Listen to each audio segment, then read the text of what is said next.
Hello, Valentine Elementary students, parents, and families. It's Mrs. Wanneberg again. This is the second video in 2 videos talking about how to access Google Classroom for your child.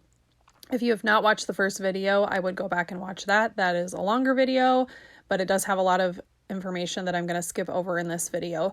This video is in particular about how to access Google Classroom from a cell phone or from a tablet like an iPad.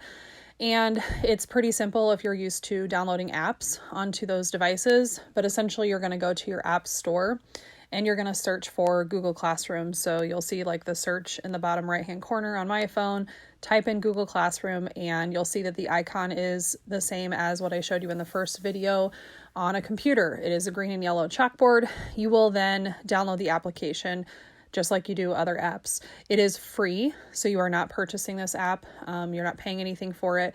It's free to download to your phone. Once it's downloaded to your phone, it will look something like this.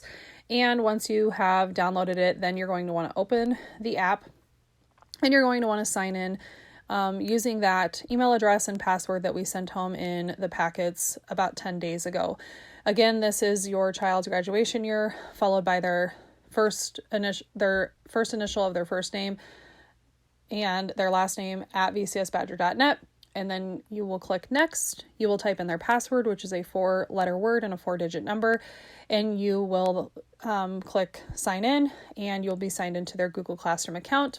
As I indicated in the first video, you may be prompted to put a cell phone number in. Again, this is for security purposes. You'll enter a phone if you are prompted to do that, a phone number, and then you'll be signed in. From there, you will see your child's classes listed. Make sure to click the blue join button on each of those classes. And that again is really our ultimate goal for this week, is just to have you sign in and make sure that it works. And if it doesn't work, please contact me. I put my contact information in the first video, or your child's teacher. We are planning a packet pickup again this week. I will send more information out about that tomorrow. So we are still planning on doing paper pencil activities, but Google Classroom will provide a way for our teachers to give some instruction to our students and also for you to take photos and let us see your child's work. Thank you so much.